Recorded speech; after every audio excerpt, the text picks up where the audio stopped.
So for those on YouTube, you have to join the meeting ahead of time because then you'll get the secrets, the top secrets that don't go on the YouTube channel.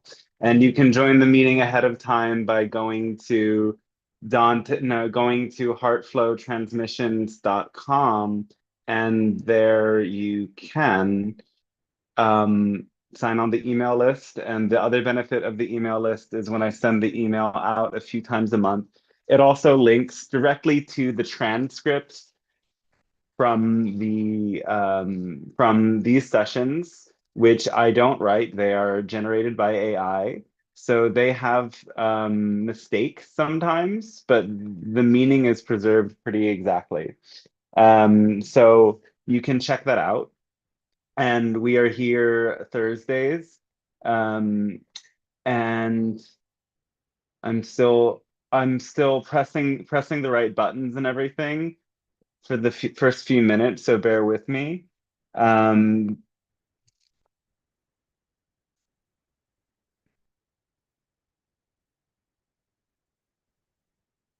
but I'm noticing it's easier to press the right buttons if I use my own computer too.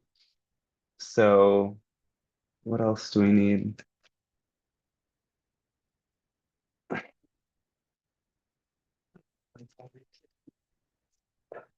Um,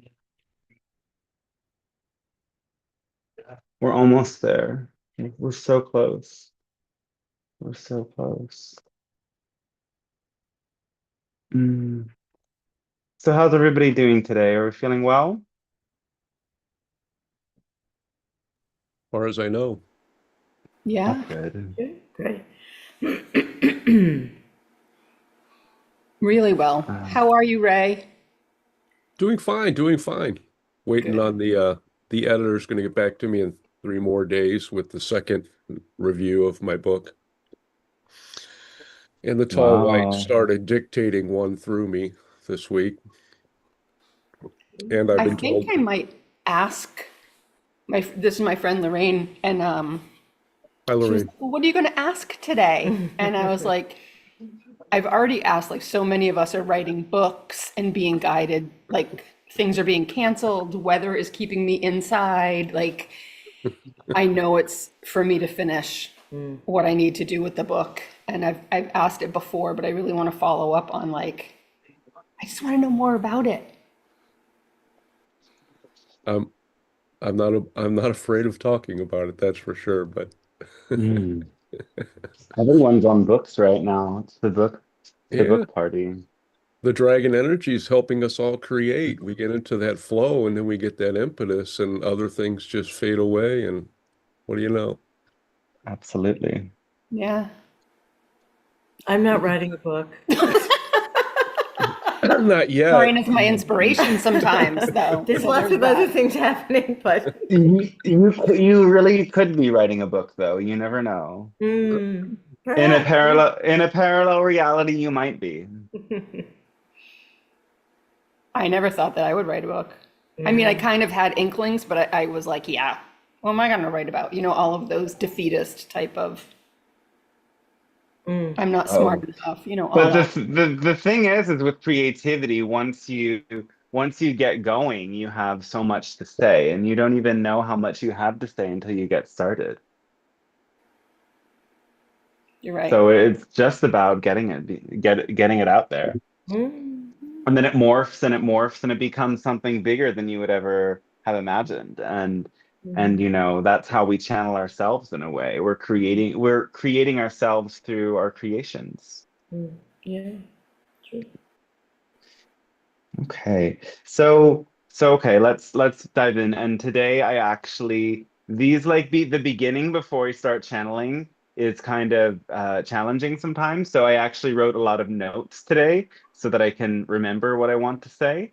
Um, because somehow channeling is easier than talking as a human. I don't understand that, but in any case, so thank you so much for your support for the channel. I really appreciate those who get back to make this possible. And I just want to just encourage that, as always, and this happens freely. Donations are optional, but they're how the channel keeps going. And of course, giving back through our one-to-one work or joining the channeling course or something of this nature is also really helpful. But if you don't feel like that's up your alley right now, you can also give back in simple ways. If you can't give a donation, little things like sharing this on some groups on social media is a great thing you can do. Somebody volunteered to make little video clips so that can be posted. These are amazing things to do. Anything that you can do to help is really appreciated. If you're getting something from this that adds to your life, I really appreciate giving back. I want to do this the idealistic way, which is the way that I am doing it, just doing it every week and hoping that people will give back if they benefit from it. If it eventually doesn't work out, then I might have to take a more pragmatic stance. And I don't necessarily want to do that, but it might be what I need to do to protect my own energy. So yeah, I just want to talk also about channeling in general as it's come to me sometimes that, well, what I really want to talk about before we begin is how you can get the most out of these sessions. But before I go there, I just want to say that sometimes there gets to be a position that I see from some people in these communities that channeling guarantees what we call epistemological certainty, meaning that through this method, we can be sure that we know that the information is correct. And that's not what I believe about it. I believe that channeling is an intuitive response to what others communicate in their questions. It's a transmission of mystical insight. It's shaped by the consciousness of the channel, and it's received through the consciousness of the person listening. And so that, and all of that together also means it might be very energetic. You might feel sensations as you listen, you might get insight, you might be carried into your own connection with your own guides and your own higher self. And also all of that gets filtered through our own beliefs as well. And I say this not because I'm like giving a warning, like don't trust what I'm saying, but when I don't listen to many other channel messages, and I've seen what I channel over time change. I've had people come into channeling classes where they think that this is the most amazing thing in the world for a couple of years, and all of a sudden they start to channel things that aren't true, and they panic. So channeling does not guarantee epistemological certainty. And this also just helps set the record straight as why do we want to channel or get channeled information in the first place? What else did I write here? And just in terms of like backtracking a step to supporting the channel, channeling is not like a conversation for me. It's like I'm in this different state of consciousness that is in the moment very enlivening, but afterwards it's kind of like you've been on cloud nine or on a roller coaster, and then you're like, and I just want to name this as well when I'm, as some people might not quite get it. Daryl Anka actually hooked himself once up to these brainwave things to show that in the channeling state, he's in a gamma wave frequency. And if this is true for me and other channels as well, what we can see about the gamma wave frequency is that you're hyper focused, it's super energetic and very creative and insightful, but it is not a state that we can be in all the time. And it sometimes comes with a crash. So I just name that as sometimes that is what happens after, is like buzz, buzz, buzz, and that is to be expected. So now how do we get the most out of the channeling sessions? And I say this because a lot of channeled things out there are talking about the other worlds that we go into, or they give a cosmology about all of these different beings. And I think that's interesting, it's beautiful. And also it creates it can create a kind of escape. And so I I believe I'm quoting the Buddha here. Um, be not attached to this world or other worlds, right? And what I notice is that sometimes there is an attachment to getting this information about what's going on with the zetas, what's going on with the mantis, what's going on with this. And it's not that that isn't interesting, but is it helpful? Is it changing your life, or is it adding to mm, your dream work? Or it's when the messages come through about things of this nature, I interpret this as a symbolic reflection. Like when we hear about the Anunnaki, for example, this is about the tendency still in humans to bow down to those that we see as above, to sometimes impose an agenda without recognizing its consequences. And these mythologies that they bring up are kind of in that way, like the mythologies of the ancients, reflecting to us aspects of our own nature that we can improve. And this is how I see it. And this has been called renamed Heart Flow Healing Transmissions because it is about bettering your lives, bettering your own personal process. And that isn't necessarily what happens if we put too much time going extra dimensional. So instead, these are the guidelines for getting the most out of this. Ask about your highest excitement and your most difficult anxiety. Note that they come together and relate often. We are often excited to find solutions to our anxiety. We are often anxious about being exposed through being too excited. We have great ideas of this excites me so much, but what if this goes wrong? That is the juicy stuff that is going to make this transformative for you. Two, so dare to be vulnerable. Now, when I say vulnerable, that doesn't mean reveal the most shocking thing that has ever happened to you. It means stretch your comfort zone. We don't want to abandon our comfort zone or force ourselves out of the comfort zone to be healing. It's about expanding your comfort zone, stretching its edges.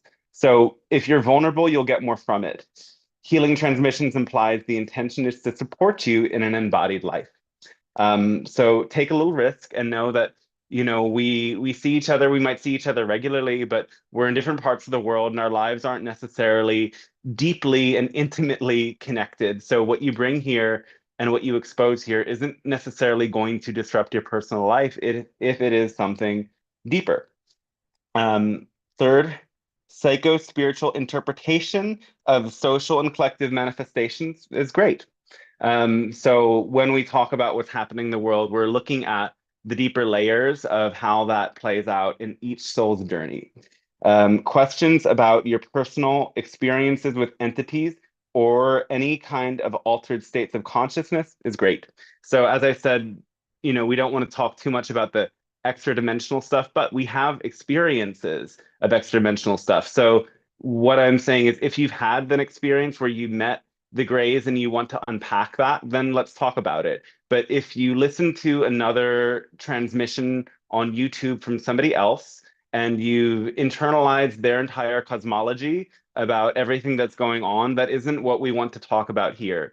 Better that you talk about those channels about their teachings, because we don't know everything that they teach. And when you're mixing the modalities or mixing the teachings, you're not going to get the most out of it. So this frames it in a way that you can get absolutely everything from this that you need to get. And now, what else was I going to say before I begin? Right, that just sharing a bit of my personal work right now is that I'm working on my 4 books that are available are channeled works. Dream interpretation, that's great too. Yeah, that definitely falls into line of what I was talking about. So the books that are out there are channeled books and they are direct transmissions. And I've now been working on written books that are for guiding you into a clearer lifestyle and a wide, broad understanding of different spiritual and philosophical disciplines and approaches so that you can see everything that's out there and apply it in your life. And also like a memoir autobiographical, it's taking a lot of my time to write, edit, and also connect many dots. That's where I'm at right now. And this is just to say that in alignment with what I was saying, that channeling isn't epistemological certainty and everything. We don't want, I don't think that we want everything that we consume to be from channeled sources. It's great also to have a wide range of modalities and understandings. And what was it? What was the point? Right. And that as we shape our own mind by getting new ideas, challenging our perspectives, seeing the counterpoints to our own belief systems can be actually very helpful to look at the common arguments against things that you believe so that you can strengthen your beliefs. Because nothing helps you have more conviction than a good argument.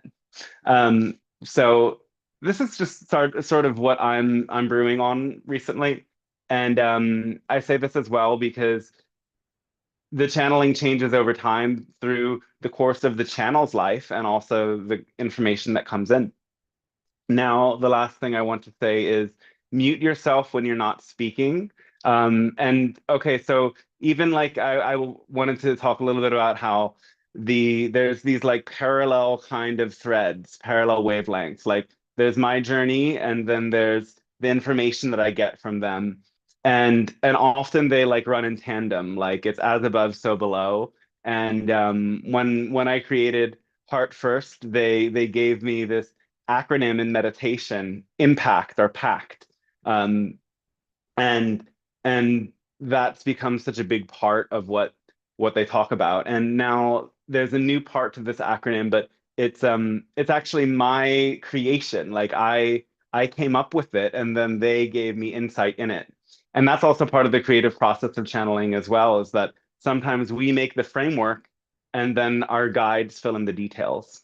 So in any case, that's the full disclosure I wanted to begin with today. And I also wanted to start having a space here before diving into channeling to note, a lot of the work that I do with people is not in channeling, it's just in a direct conversation. So if you have questions for me before you have questions for them, we're going to open the space for that before the channeling begins today. So questions here and now about anything I shared or about something that it brought up for you or anything unrelated.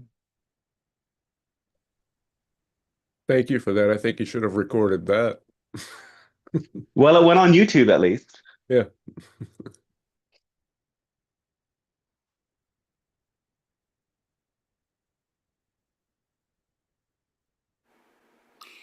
How about questions about like cosmic lineage and how it impacts your life, our current life? Like I know that what you're saying, some people can get really immersed in the fantasy of all of it, but when the Yeah. question is structured that way,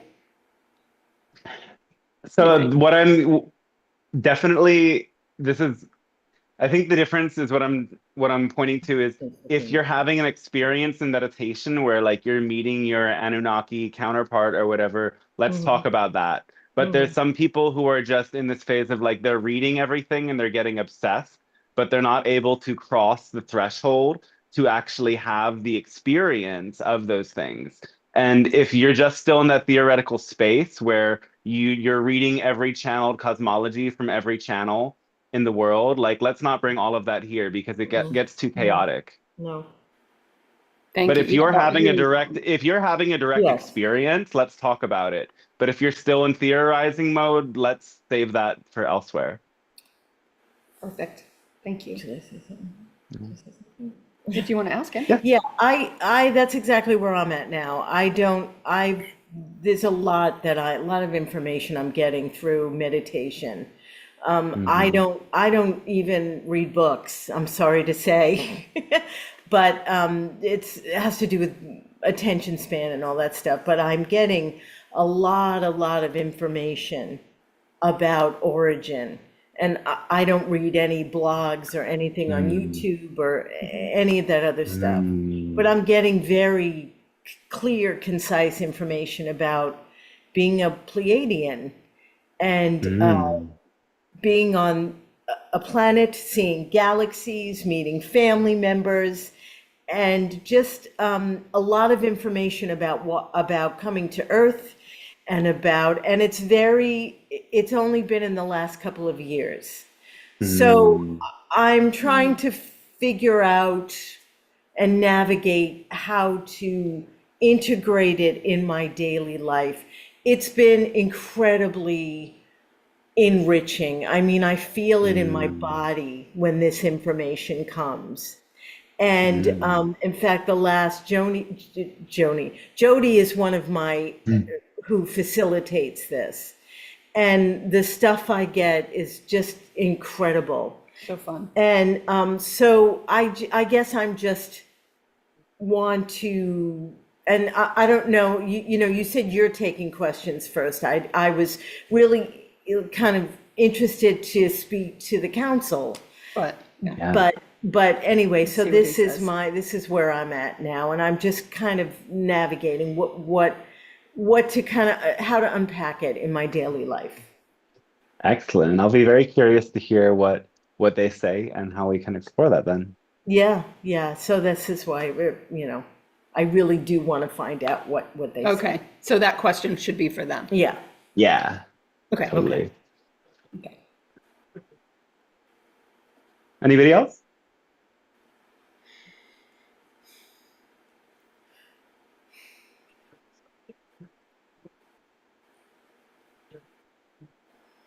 Okay. Going once, Thinking. I don't think so. going twice. We can also do it at the end too. It might, there's always something at the end. Where's turn up the AC? Too cold. Okay. So make sure you're muted when you are not speaking, and we'll catch you on the other side. And so as usual, we'll take the Zoom questions first, and we'll go through everyone who may have a question, and then we will take the best of curated selection of YouTube and Zoom written questions.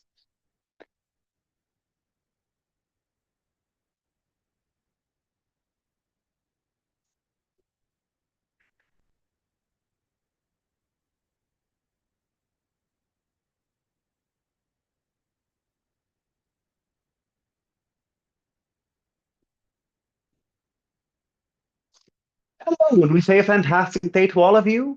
We speak on behalf of the Pleiadian beings or the Pleiadian Council, supporting your planet in your process of spiritual evolution. It is a gift and a blessing for us to be able to have these interactions, as they allow for us to connect with the source through the reflections that you offer us.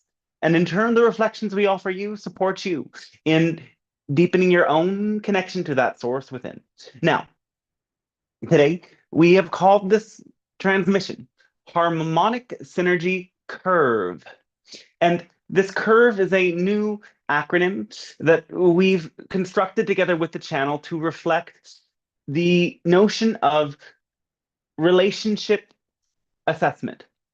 In that, yes, relationships are a continuous conversation.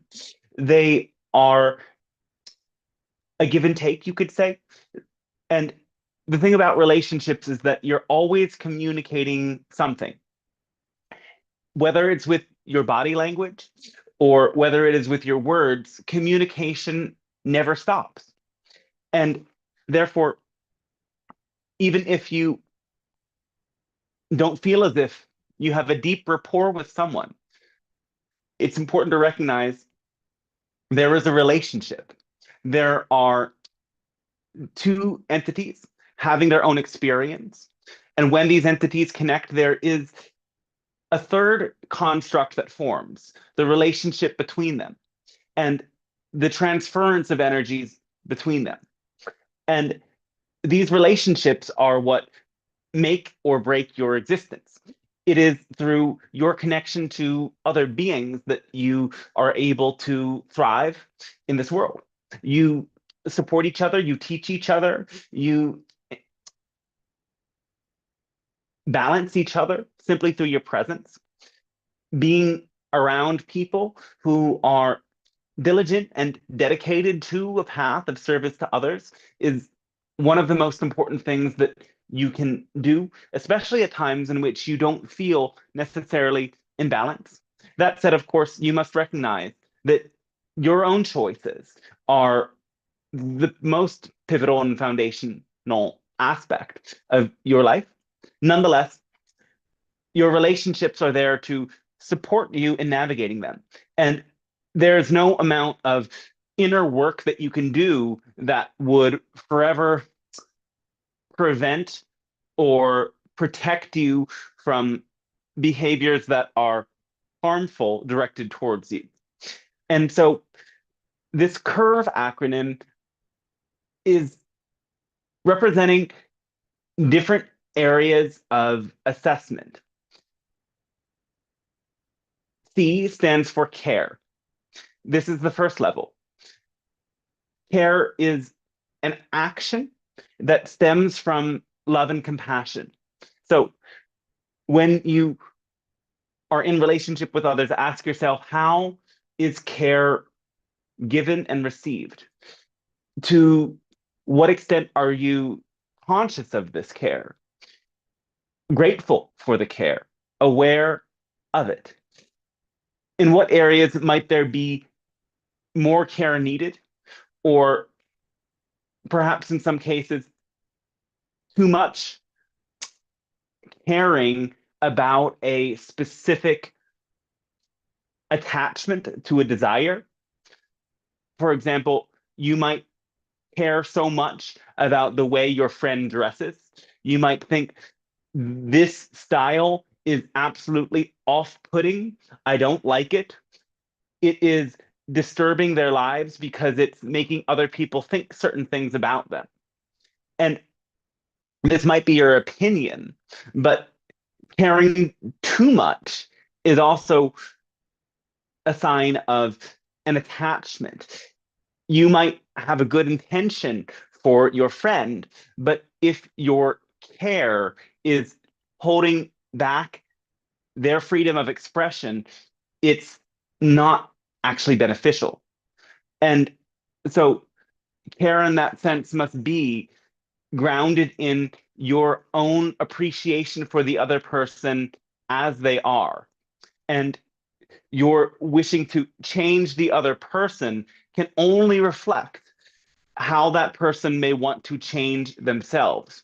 Otherwise, it is an act that isn't necessarily going to land or help them. So C is for care. U is for unconscious. This means that while you might be very astute in many ways, you are to some degree unconscious of yourself. And that goes for everyone.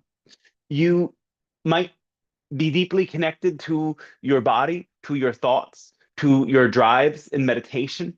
But again, the deeper you go, the more you recognize there's always something that's hidden a bit deeper. And this respect for the nature of unconsciousness is a sign of deep compassion, really. When you recognize that you cannot fully know everything about yourself, and nor can anyone else, you drop all blame from all interactions. You recognize that others might not exactly know why they have chosen what they have chosen. And you also recognize that you might not even recognize where some of your own drives and beliefs originate. And this orientation towards accepting unconsciousness allows you to probe deeper into it. And this also allows you to approach others with a greater attitude of care in the first place. Instead of pointing the finger and saying, every time this happens, you react this way, you can open yourself to more curiosity. You can ask gentle questions. Do you really recognize where this belief or where this drive originates? And in this way, you can guide each other into becoming more whole, as in more aware of your own unconscious parts. So next, we have the two R's. and they are responsibility and reciprocity. Responsibility, first of all, means nothing other than the ability to respond. And so, again, as communication is constantly happening, you are always responding. And thus, responsibility is recognizing who you are. It's recognizing that you couldn't help but respond because you exist. And every subtle act is a subtle communication. Thus, with responsibility, you allow yourself to question, what is it that I need to communicate here and now? As in, not necessarily every thought or every belief needs to be expressed. You act according to what is relevant to the present moment. Responsibility in this sense means when others present a question, a query, a challenge, or a request, you have an ability to respond. You don't necessarily have to respond this way or respond that way. You have all the choice.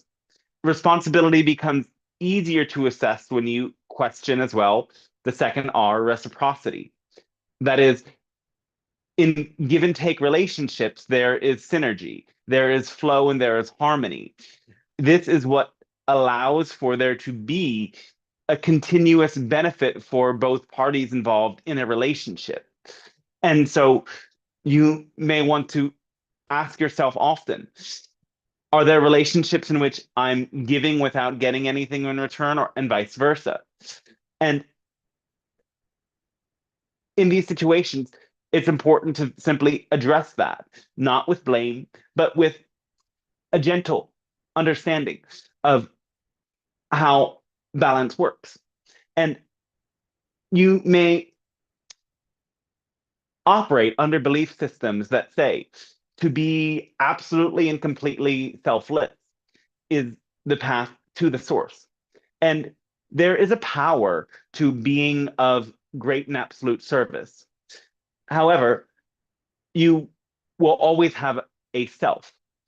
And so you have to nonetheless account for the needs of your body, the needs of your soul, the needs of your heart, so that to be that emissary of service, to be that one who lifts up others, that you can be fully thriving in the process. The next letter in CURRVE is vulnerability, V. And this recognizes that to various extents, everyone is at some times, in some situations, vulnerable. And as we've described before, vulnerability is often a great strength, as in when you can speak your honest truth in a situation that might cause you to experience some level of rejection or judgment, is when you show up in an act of self-love that allows you to be more deeply connected to the source. Though when you assess vulnerability, you also assess that sometimes there's an asymmetrical level of vulnerability. For example, when you are in an act of deep confession of some perceived wrong, the other party is at a higher level of power, as the act of confession itself implies an outer authority to judge the act of confession. And so recognizing that different power dynamics skew relationships of vulnerability, you can notice, am I choosing relationships that might be subtly authoritarian?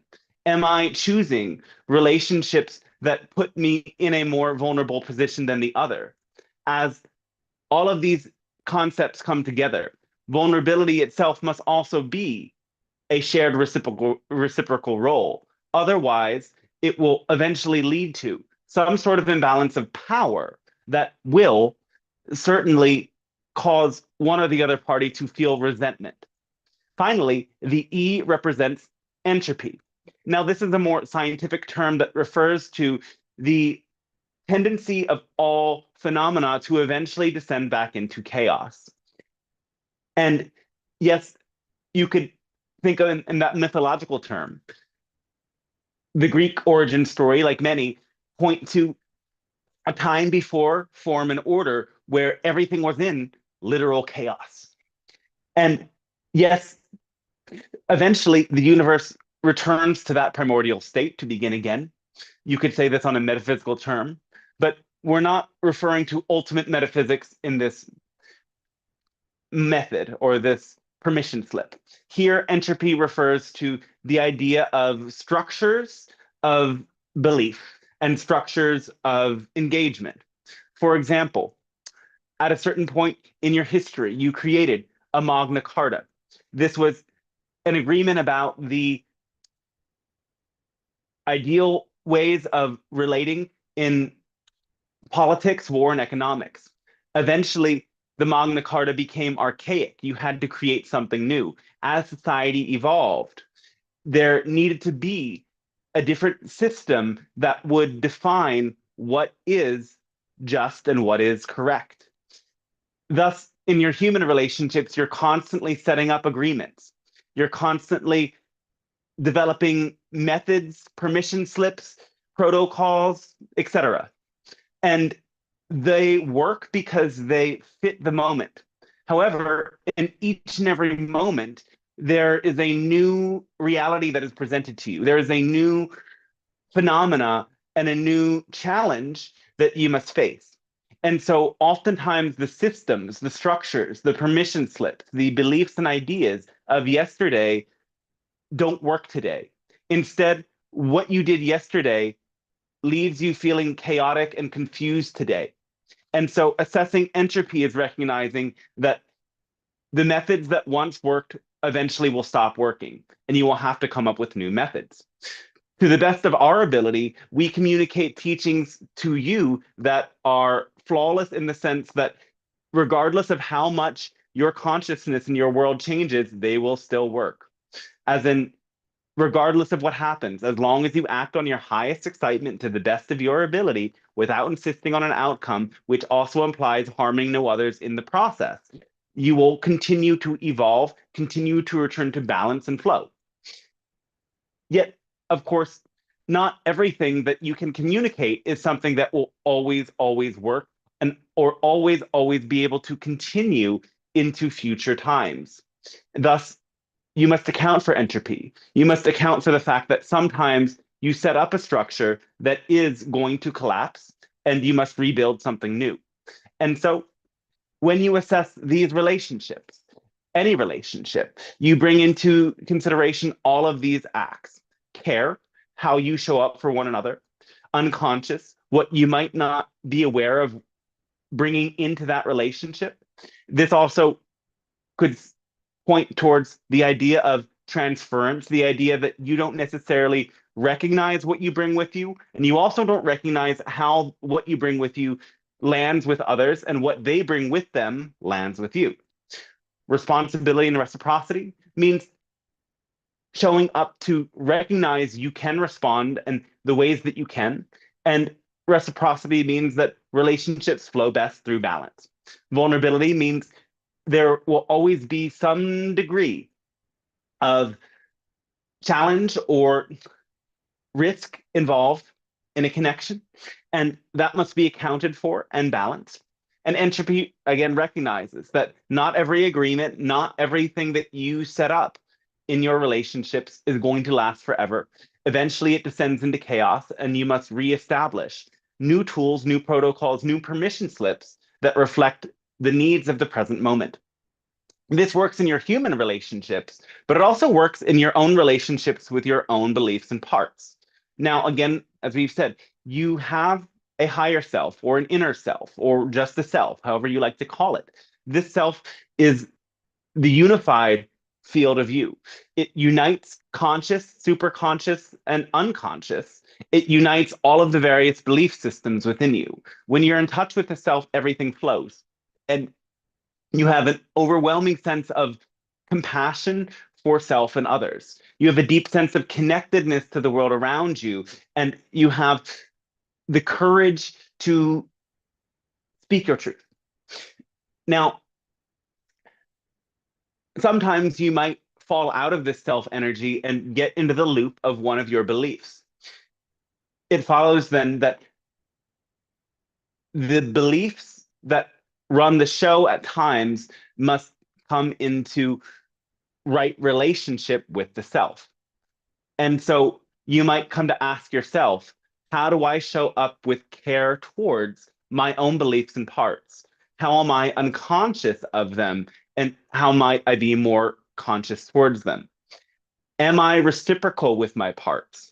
This belief that seems to plague me wants something from me. Am I aware of how I can nourish it? Vulnerability. This part has a risk of bringing me into vulnerability or into chaos. Can I assess that and hold a space for it? Thus, with this curve, you may allow yourself to be more continuously aware of how to connect, how to harmonize. And yes, we described it as harmonic synergy. Curve also represents the notion of a waveform that most waves and vibrations operate in a sine frequency. The sine wave moves in a symmetrical flow and is a part of so many structures of reality. You just as much move through the sine wave of ups and downs, experiencing states of elation, states of dissension. You experience a movement between clarity, confusion, and the space in between. Your relationships experience times of closeness and times of distance. And everything in this way operates through these wave frequencies. And the wave itself also reflects the continuous nature of this assessment. As you finish the curve and finish with entropy, you return back to care. You continuously assess all of these aspects until the awareness of these aspects of your experience become second nature to you. This wave keeps things flowing. And when you can note these different levels of reality in all relationships, you start to flow, you start to create harmony, you start to allow for the best qualities in each being to arise and to express in conversation. And this perfectly pairs with the teachings we share about impact and all of the qualities of heart.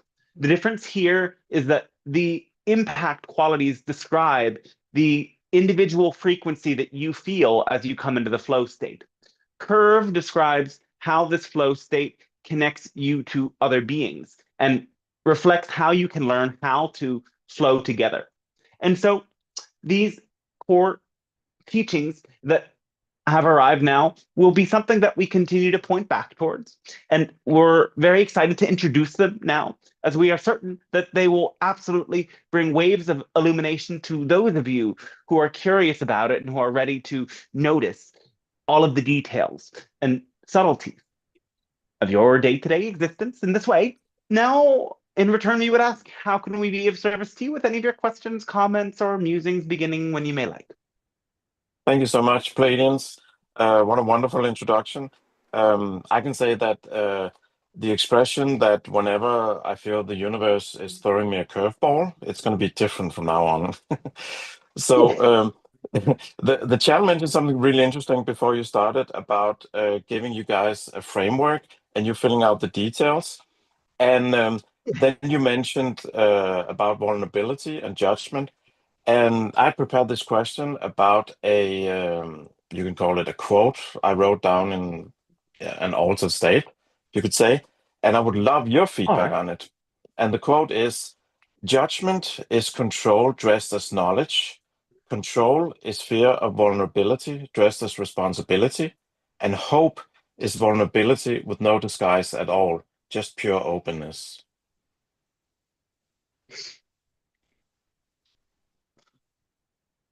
Yes, there's something clear about this idea that judgment is a disguise for many internalized feelings, particularly of shame. When one has an unresolved sense of shame, the tendency to project it onto others is very electric, you could say. Now, this form of judgment is antithetical to hope in the sense that you deny the possibility that the other person could change before you even see the full picture. Certainly, oftentimes, when you judge others from this state, you are recognizing a pattern that's there, but the shame has you so focused on that specific pattern that you don't accept in yourself that when you look towards others, it's the first thing that you notice. And once this cycle takes hold, it can become, in a sense, possessive. You can lose yourself to it and see a recurring pattern of the same theme that you have decided is worthy of condemnation. Now, we want to semantically highlight something important, that judgment is a difficult word because it has so many meanings in your language. When you are attempting to make a decision, you are encouraged to use your better judgment. When the law must be used to accurately incur reciprocity and safety, they are called a judge. And because you have used the same word to describe some forces that usually have a positive impact and other forces that have a more negative impact, we would encourage you to be more specific with the words that you choose. When you speak about the destructive quality of judgment that arises from shame and is projected onto others with little to no purpose, we would encourage you to describe this as the judgment of moral condemnation, to distinguish it between the judgment of discernment, as regardless of how well you can grasp these concepts, there will be others who are still catching up.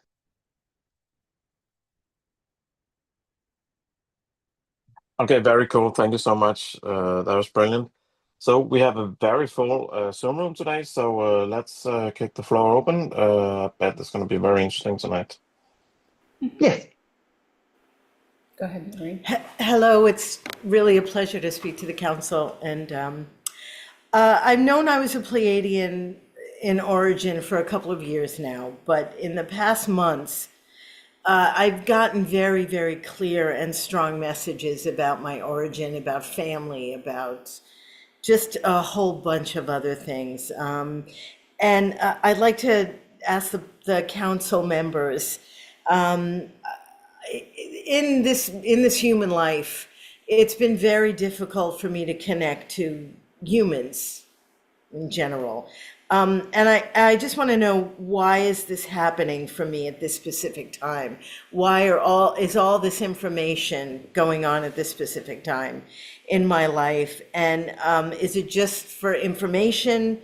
And how can I best move forward in my current life with all these huge, significant points of origin and information going on?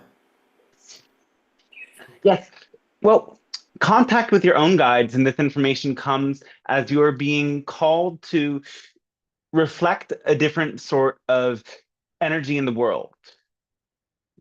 This is a sort of hopeful attitude that emerges from a soul who wishes to make this reality more akin to the reality experienced in the stars among, yes, us and others like us. And so your remembrance is allowing you to tap into other lifetimes of your own soul so that you can channel that sort of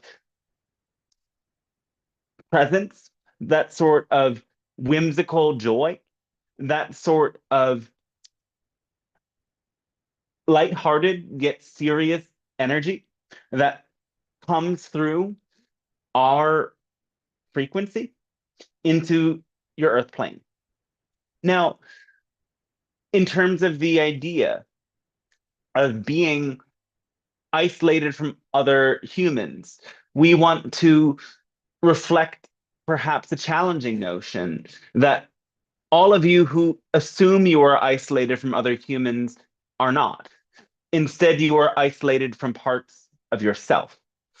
And it is that isolation that creates the experience of being isolated from other humans.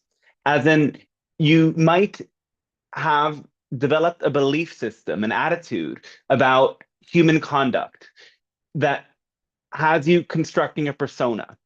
And that persona, who you have to be, lives in contradiction, in denial of other aspects of your own psyche.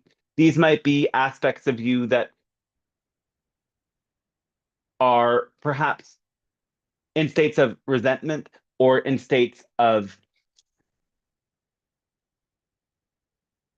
dissonance with other beings. And because your beliefs tell you, I'm not allowed to feel this way, feeling this way means I am perhaps morally failing, perhaps not spiritually pure, perhaps not being the best version of myself. These suppressed parts go deep. And in that act of suppression, you just as much suppress your own compassion for yourself. And in that suppression of your own compassion for yourself, you feel disconnected from other people because you are not fully allowing all of you to come online.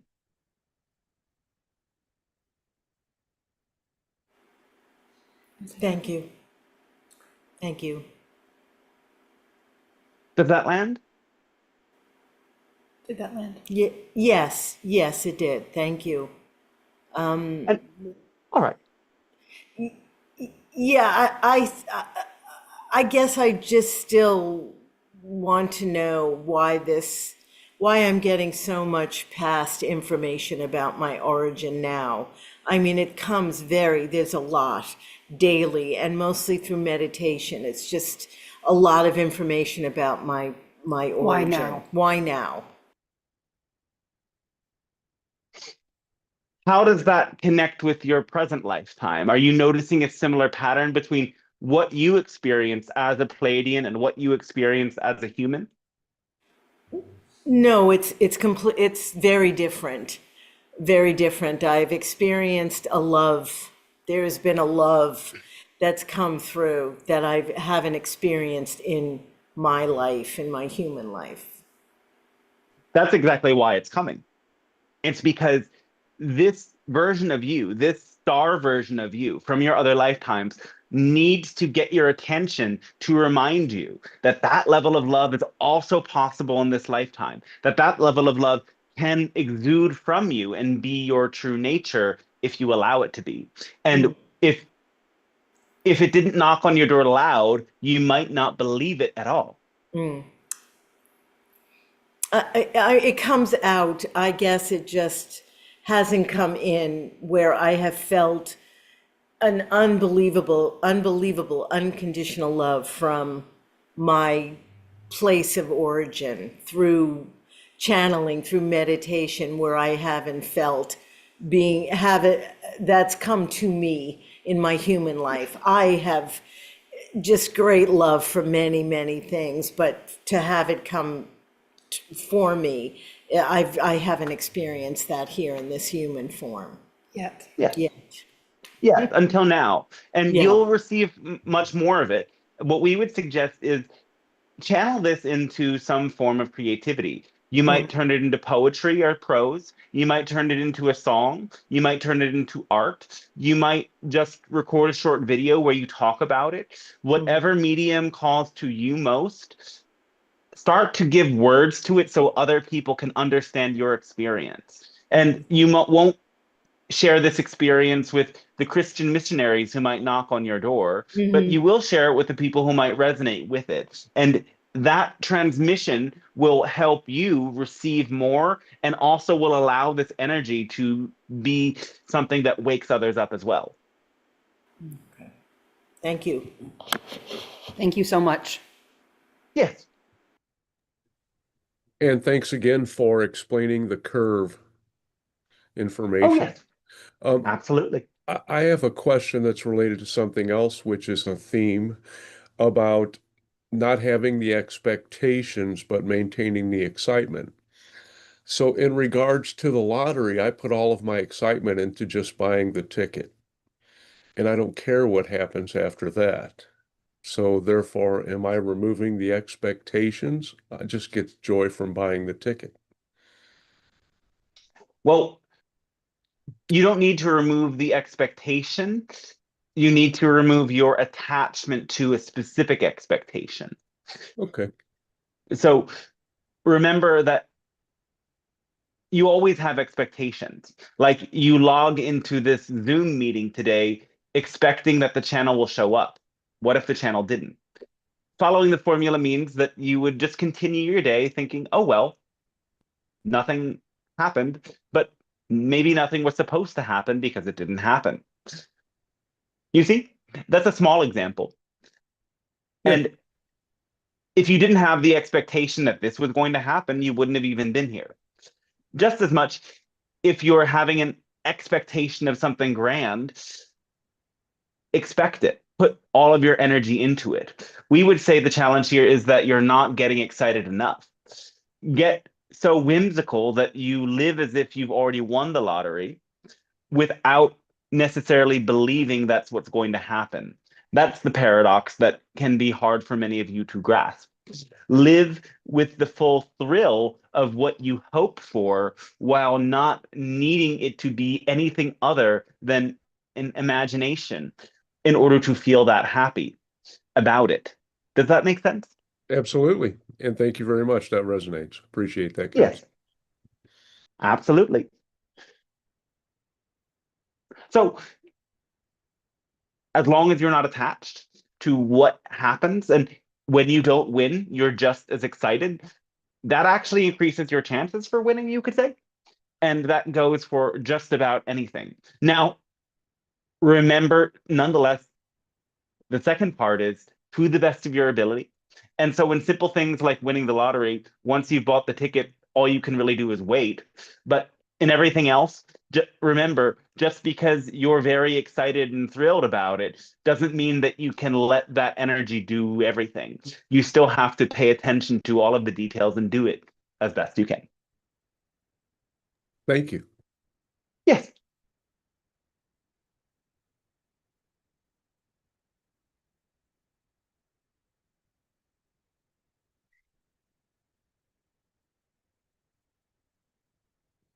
Hello, Pleiadians.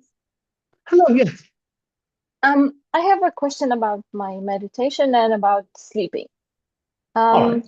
Let me start with meditation. So, the way I meditate is that I lie down in my living room, usually on the sofa because it's the warmest place. But sometimes I have a feeling that I'm somewhere else in my house, like maybe upstairs in my bedroom or in my studio. And then when I get out of the meditation, I'm like, oh, I'm on my sofa actually. Yeah. And sometimes I get like really big body shivers. What can you tell me about that, please? When you feel as if you are, you could say, teleporting, do you notice if there is a particular thought that coincides with it?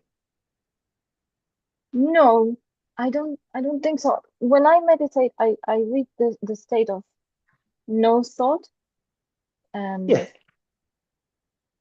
I just have this feeling, and sometimes even like visuals under my eyelids that I'm seeing bits of my bedroom, but and that confuses me, but because I thought I was somewhere else. I can't explain this really well. Sorry. Yeah. Well, you're tapping into a non-local state, you could say, as you go deep in meditation, that you do tap into that sense of no space, no time. And so other moments of your timeline sometimes bleed through into the present. That means you get some brief flashbacks of earlier moments of the day, or even flash forwards to things that are about to happen. This can absolutely take place when you go deep enough into meditation. And so pay attention to this and notice, when do I feel as if I'm drifting? And with time, you might also start to feel as if you're drifting not just through your house, but you're drifting to other times and spaces to take energy from those places into your being in the present moment. Next, we would say that in terms of the shivers and these sensations, this is something that happens when you go to a particular level of depth. And they're not always reflective of the same phenomena. Sometimes, once you enter that deep state of meditation, your body goes into a release process. This can be both releasing tension that you've built up through the day, but with time, it can be releasing a more deeply held tension. That can be tension that you've been holding for years without knowing it. And so the idea is never be afraid if your body is shaking. Allow it, allow it to take place. You might find that for periods of time, you feel shivers down your spine, shaking through your limbs or arms. And allow it while focusing deeply on your breath and body awareness, and allow this to be that process of cleansing. Yes, my sometimes my arms or my legs move on their own, Yes, as if I was like touched with an electricity bolt. yes. That's also a connection with your own higher self taking place. And the electric is the current from your higher self guiding you to move in a particular way at sometimes. You might find that you eventually are drawn to the notion of channeling at some capacity. That means that this energy that flows through you guides your body. You feel this electric current moving your hands, moving your voice, etc. This may be possible.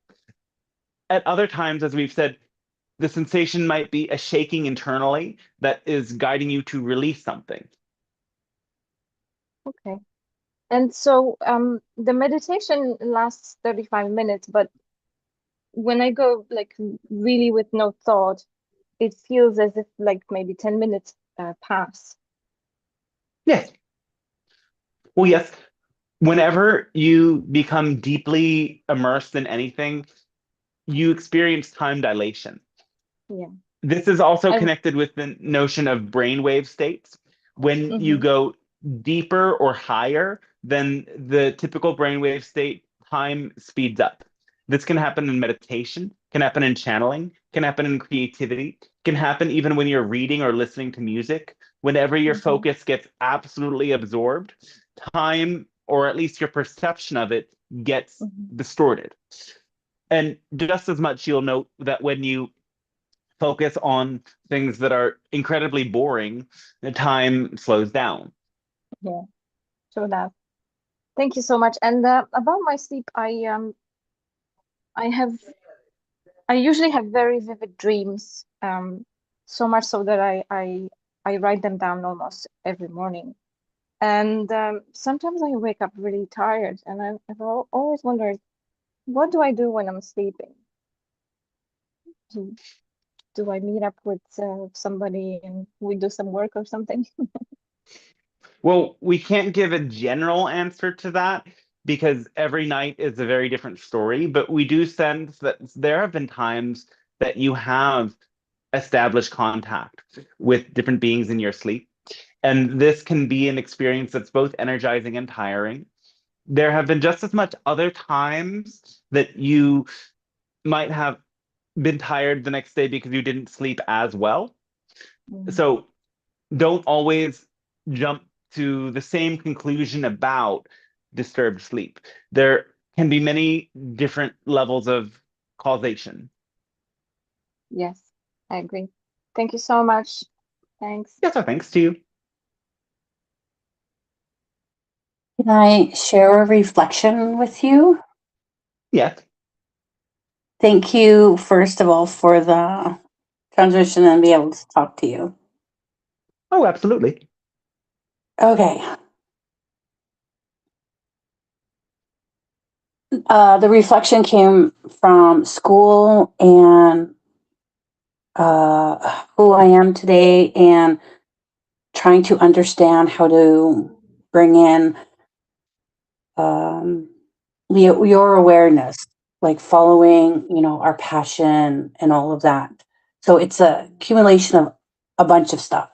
Okay, here it goes.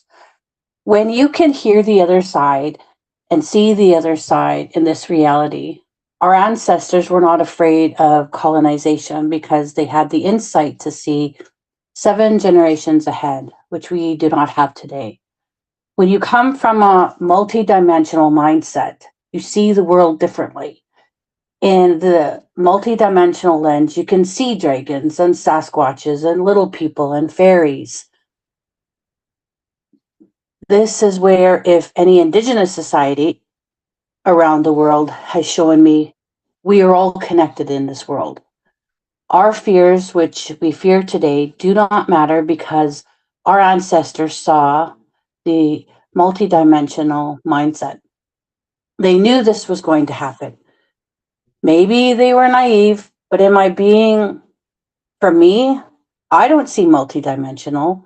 I may not speak my language, nor was I raised in a community that was not out to destroy the very fabric of my being and call my entire existence blasphemy.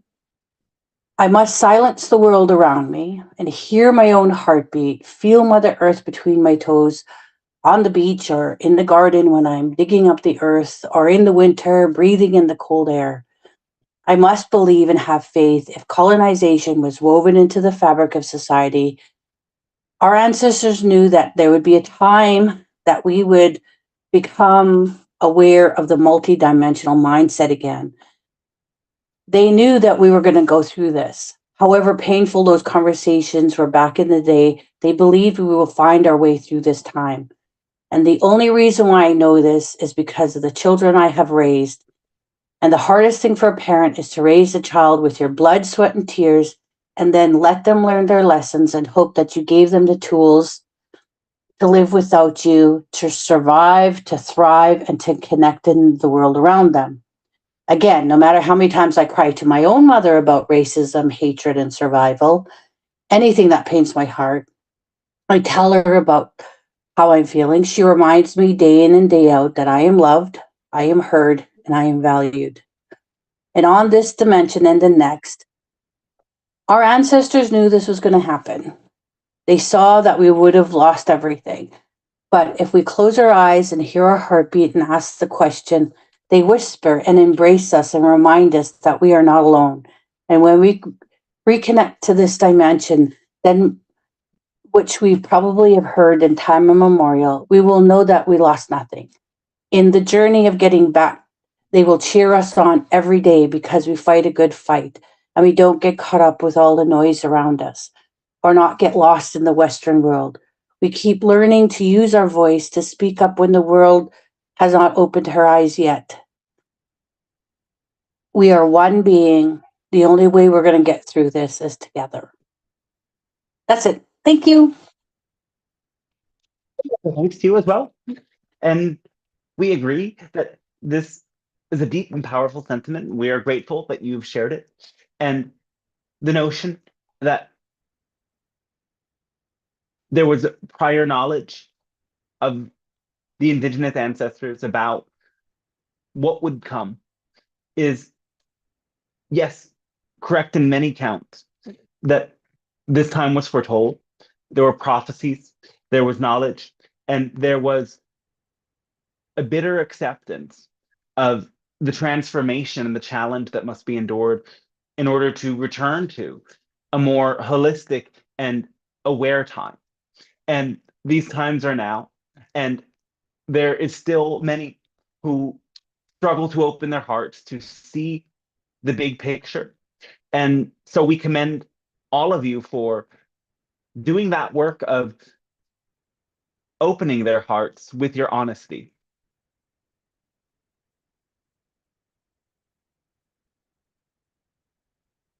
Thank you. I just want to share that with you. Is there something else you would like to ask, or? No, but thank you so much for everything that you do for us. Oh, thanks to you as well. Yes. I have a question about how different members of the open contact galactic family are reproducing. I know that humans are going to blend with the hybrid children to create the Anonica. And I know that Sasani do not necessarily have biological functions in their reproduction. But we're compatible with the humans are compatible with the Yael and the hybrid children, but I was curious about maybe the other ones since we all have gray in our DNA within us. Well, eventually, the notion is that all of the hybrid races are destined to unify and create a new Anu Het, a group of beings that takes the best qualities of all of the hybrid races. It's a new type of human. Yes, the hybrid children are to live and grow among humans and eventually to help start the creation of a new sort of hybridization between humans and these children themselves, who of course won't be children forever. Thank you. Yes, it's my experience, but I'm guessing that only those ones who are able to biologically reproduce with us will do so until we do evolve into the Anu Het. Yes, more or less. There Okay, will be many stages in between. great. Thank you. Yes, thanks to you.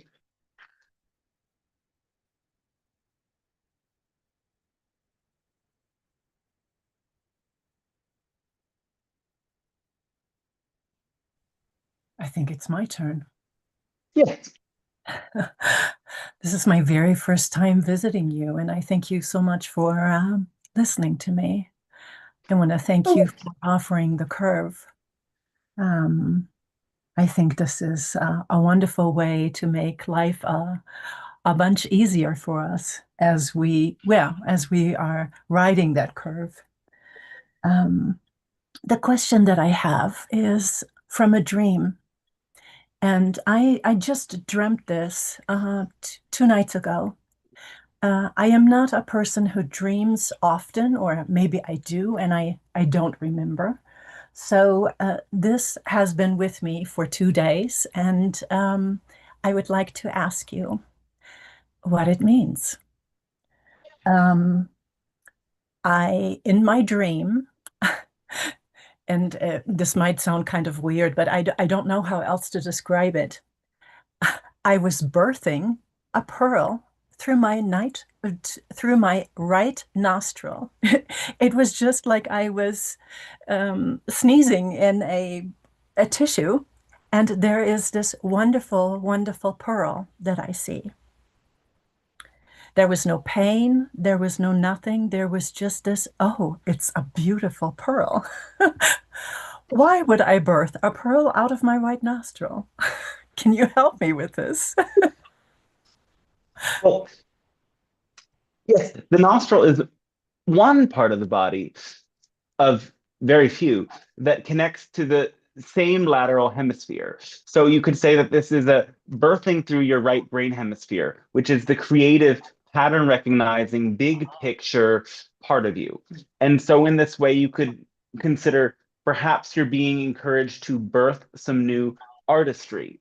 And if you look at it through the lens of a traditional symbolic interpretation, the pearl represents wisdom. The pearl represents the illumination. It represents something deep at the level of the third eye, insight, precision, and beauty that grows within intense pressure and often with irritation.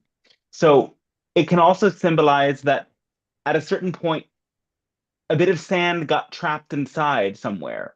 And over time, the tension it created eventually birthed insight within you. What was the tension, and where is that insight emerging, and what do you want to create with it? That is a wonderful way of me seeing it. Thank you so much. That's another gift right along with the pearl for me. Um, is this pearl something that I made, or has this pearl been sent to me? Can you help me with that? Do you think this is I made this pearl, or is this somebody who is sending me a sign?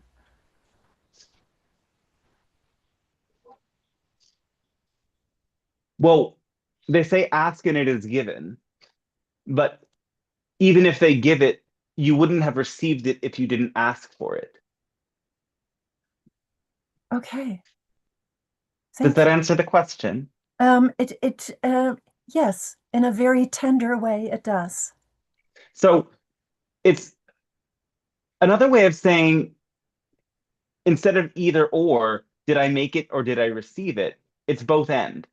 You called it in and then you received it. The calling in is part of the creating. So from that perspective, all that you receive is part of your own creation. You have to create the winnowing basket that can hold the energy that falls into you as a channel. Does that make sense? It absolutely makes sense, and it puts a really wonderful spin on it all. Because, yeah, I thank you so much. It puts a lot on the creativity part on it, and I am in the middle of creating a whole bunch of things, and yeah, so this is a wonderful sign, and I thank you for giving me your views. Thank you so much. See you as Thank well. you. All my love. Thank you. Oh, yes, our unconditional love to you as well.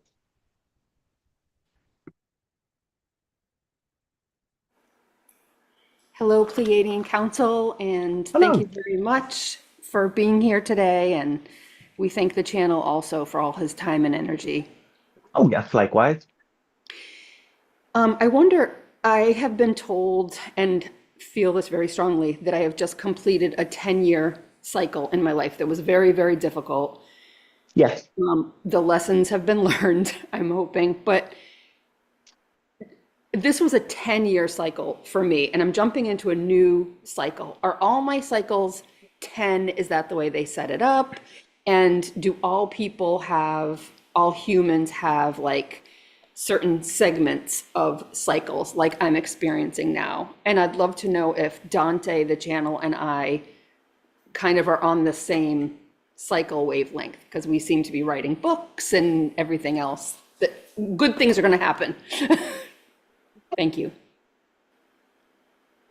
So there are cycles within cycles happening all simultaneously. And you you create many cycles in your own right. Like, for example, the cycle of moving to a new place. You decide, I'm going to look for a place to rent or buy. And you go through the process of looking for all of the places, and then you move in, and then you move all of your stuff in, and then eventually you say, this is my home. It doesn't necessarily have a definitive beginning or end, but it is nonetheless one realm of a cycle. Thus, you also live in that home for a period of time, and eventually the cycle repeats. I need a new home. And you continue. Now, through the notion of time, as you observe it, every year is a specific cycle. And dates and moments in the journey around the sun get stored in your own consciousness. So for some people, January 27th means something very specific. Even if their mind tries to avoid it, every year on January 27th, that review takes place. These are cycles that get set up at a, you could say, subconscious or soul level. They simply happen and you observe them. Now, there are also cycles of astrology that you could consider how Saturn moves 1/4 of the chart every 7 years. This 7 number is one very significant cycle, as Saturn represents the limits of what you can perceive, the limits of what you can achieve, and the way that you will achieve it. And in this way, you might often notice these great cycles of 7. 10 is a more psychological number, as it reflects the idea of completion and unity. The 1 is the unity, the 0 is infinity or emptiness. Together, they represent the perfection of the duality between oneness and no thingness. And this 10 represents the idea of embarking upon a journey with a very specific intention, one that you complete as you bring the books into the world. The books represent the challenges that you have faced and the ways that you've turned them into wisdom. They represent all of the ways that you've been tested by others and by the universe to be a teacher of these specific things. And you can say, akin to the channel, you're on that same wavelength. You're riding a similar harmonic. But the causes of your cycles beginning when they began are independent. Yet through that principle of synchronicity, souls who are on similar journeys attract each other to be the mirrors they need to be to carry them into the next stage. Continuing on this notion of different cycles within different systems, of course, there are hundreds of systems of divination in your world, multiple systems of astrology, I Ching, human design, gene keys, Enneagram, Myers-Briggs, and everything in between. They are all valid, they are all real, and they are all one lens through which you can see yourself. You can open up all of these systems if you wish and notice that you are in hundreds and hundreds of different cycles. You don't need to pay attention to every single cycle, only the ones that feel absolutely relevant to you. And of course, through synchronicity, you are often drawn to mirror reflections that show you the specific cycle that works for you and why it does.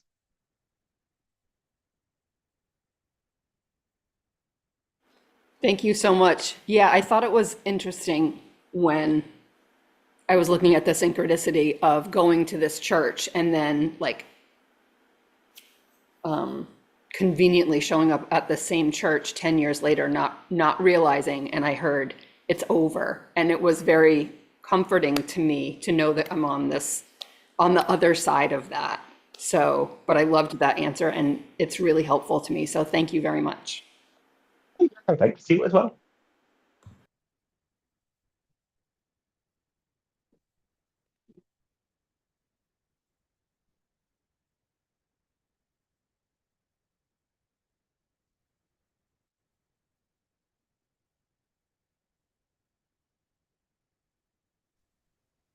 Someone else who has not yet asked a question, or perhaps we'll tend to the YouTube ones. Yeah, there's no questions on YouTube or in the chat, but there's still a couple of people in the Zoom room who hasn't asked questions yet. So if you want to, please go ahead.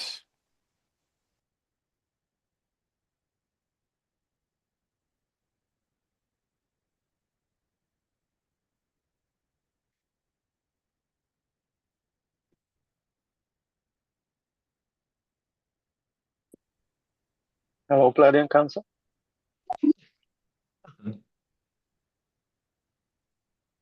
Hello, Pleiadian Council. Can you hear me? Hello. Can you sense my current frequency now? Yes, why? I'm just curious. All right. What's the number? Approximately 9,900,000? Okay. 90, yes, something.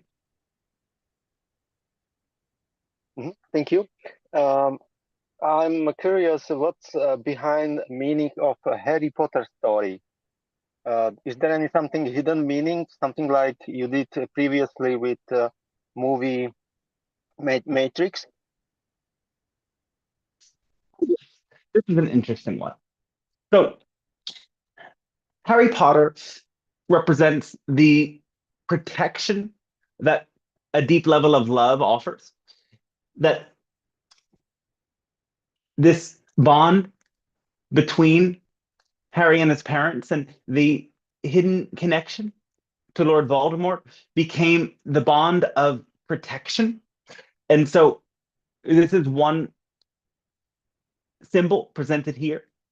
The notion of living in an alternate reality that is hidden and unseen is, you could say, a prototype for many. In that sense, Rowling channeled ideas and that feeling of discovering mystery, hidden truths, secrets that would be part of what inspired many to dig into spiritual communities, esoteric teachings, and things of this nature later on.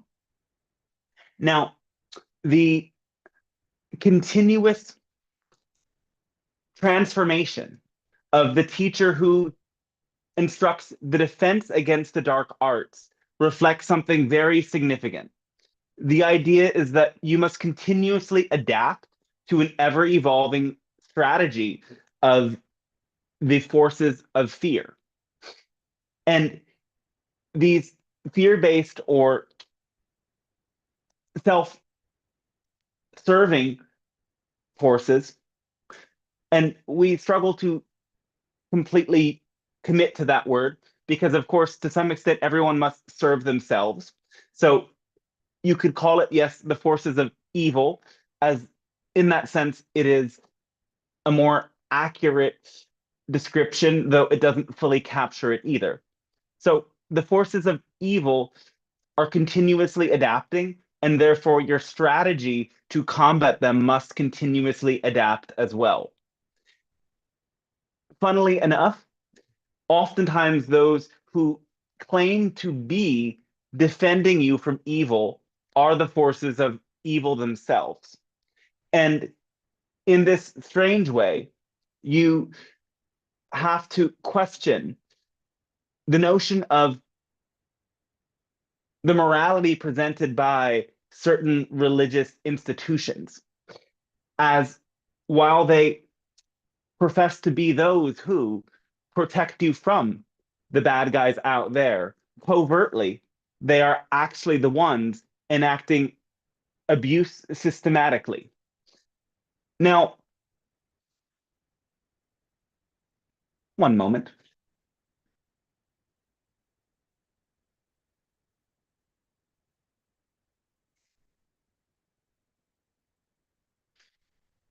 Just as much,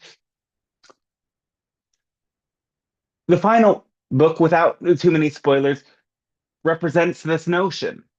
You have to let yourself go to be born anew. You have to, in a sense, completely give over yourself to your cause at all costs in order to discover that you were actually invulnerable the whole time. This is not necessarily a direct retranslation of the recurring myth of resurrection, but it's a specific channeling of the resurrection theme that reflects your current times. Now, that said, just because this story, like most stories, is a form of channeled living information, doesn't necessarily reflect that all of the author's beliefs are helpful.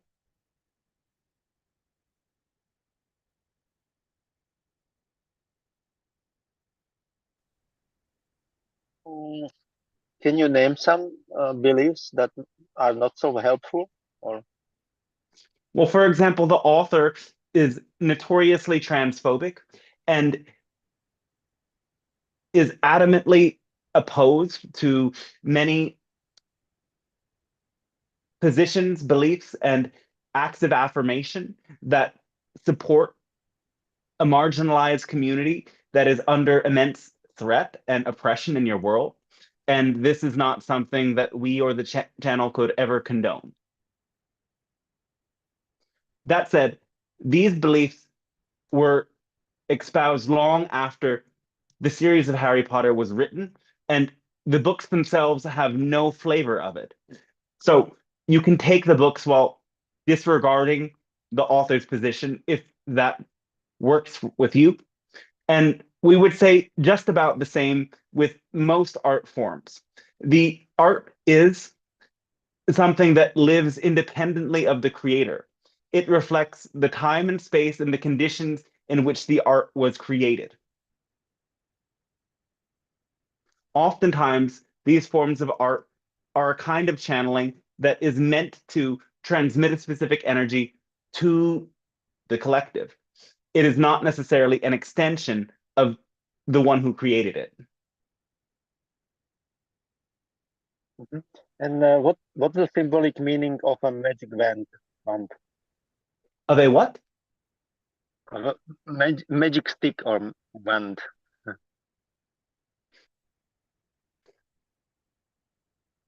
Do you really want us to answer that? Yes, please. All right. Well, in certain times, witches or others practicing similar arts would put cloth around a stick, dip the stick into liquids infused with intoxicants, and put it on their insides to experience a sort of high that would make them fly. Okay, interesting. Thank you very much. Yes, our thanks to you.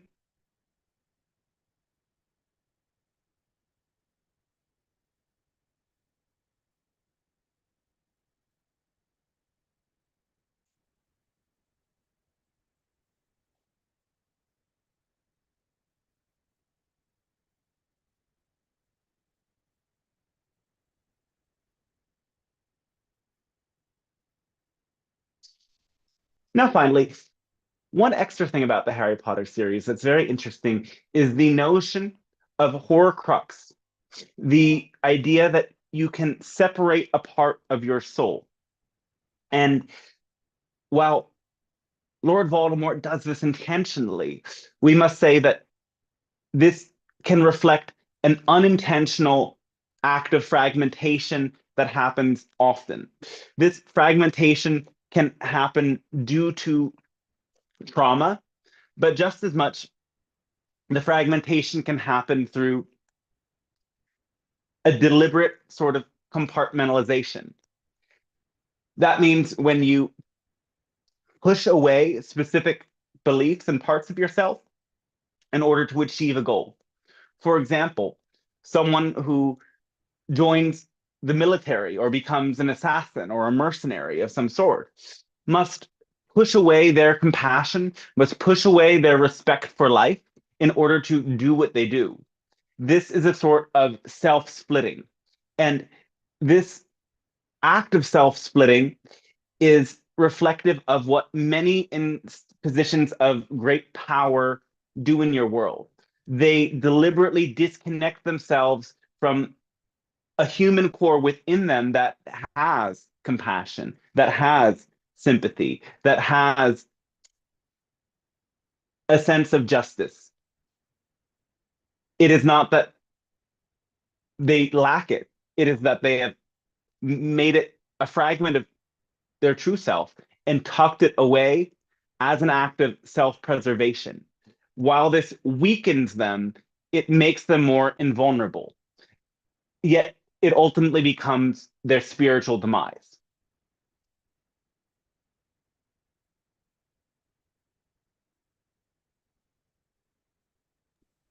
Any Thank other questions? Thank you for adding that. That was a wonderful way of putting it. I just learned a lot. Thank you so much. That makes so much sense. Thank you. Oh, yes, our thanks to you as well.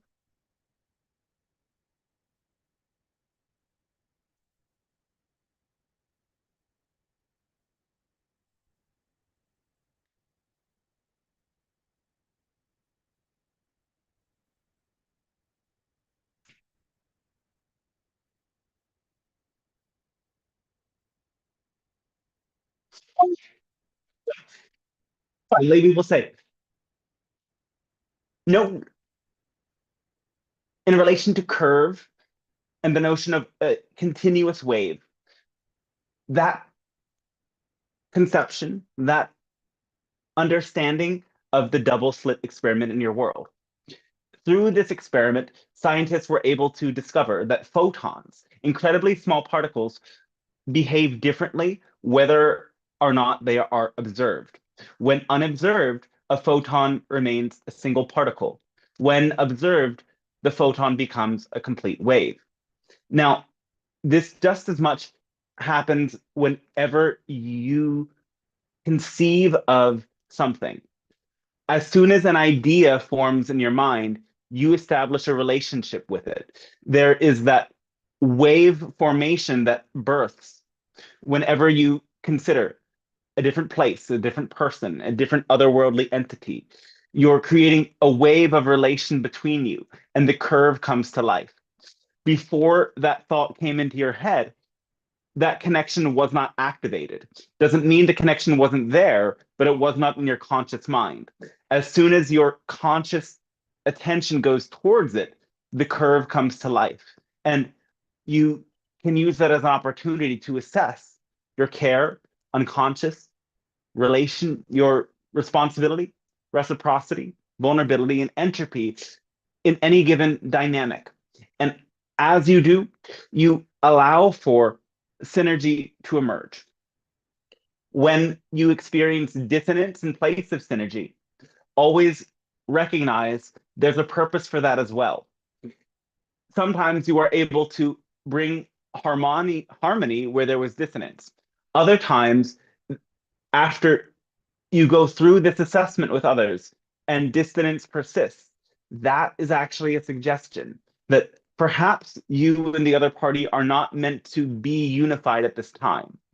Perhaps the energy that you receive on that front is not necessarily one that serves you or serves them. So this curve assessment will often bring you into a state of unity and harmony. At other times, the curve assessment will bring you to recognize there's not a match here. Here, instead of harmony, I experience dissonance. And through my best efforts and our best efforts combined, there is still dissonance. In that moment, you can bow and respect. I understand that we are on different paths. And that is sometimes the greatest act of peace that you can establish. So, our great thanks and our unconditional love to you, and we wish you a fantastic rest of your day at this time. All right. Thanks for joining, everybody. Thanks for being here. How was it? Thank you, Dante. Thanks very much. It was great. You're welcome. It was good. I really liked it. It resonated. Excellent. Thank you very much. Thank you. And I like the distinction on judgment between just establishing preferences and being a condemnation as well. Absolutely. Preferences.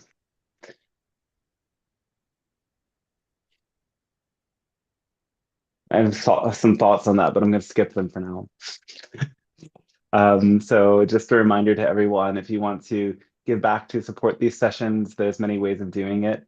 I really encourage donations. It's optional, but if you can give back a little bit, even if it's just $5 or $10, it really goes to support the channel and keep this happening weekly and covering all the costs of the many technologies employed to make this accessible. And And we can also dive deep into sessions and the channeling course, which you can find on heartflowtransmissions.com, as well as the book. And let's like do the in the chat. So if you don't see the PayPal link directly wherever it may be, you can just type in paypal.me, really simple, .me/Dante 1111, and that'll take you to the page. And we'll be here next Thursday, the following Thursday after that, not here. And all things going well, we'll be here the Thursday after that. So yes, what is today? The 5th? Today is the 5th. So yes on the 12th, no on the 19th, and then stay tuned. And when you sign up for the email list, you get notifications about that, as well as the transcript from the sessions before. Other amazing ways of helping out are sharing this with people who may resonate, or putting it on message boards and all sorts of spiritual and metaphysical communications online. And I don't think I have any other words, so I'm curious how that landed for you today, and if there's any other things that people want to share before we go, or questions. I know that before you had said that you were moving again. Oh yeah, yeah, I am. So I'm going to leave Mexico now. I'm going to Guatemala, where I'd lived for many years. I'm going there for a short time. I have some friends. I get some cacao, and then I fly back to the States. I'll visit my family in Pennsylvania for a short time, for a few months, and yeah, I'm pretty ready to go from here. Um, I have not fully been. I don't know. I don't need to put words to it. I mean, I came to Mexico because I needed to like get this card renewed. Usually my decisions for where I will go are not so binding to specific times. So I was like, wow, like I have to be here at a specific time. It kind of made me not want to come. That, and the fact of the matter is that I think this is a place that's not really reflecting what I need anymore. I think it's little too like hedonism in this particular area. So like time to go, time to not be here. But we're here for now, and it's been Yep. good. And the internet actually lasted through the whole session today. That's been a little bit problematic at times. But I'm glad it lasted today. Yep. Cool. May it all flow with you. Absolutely.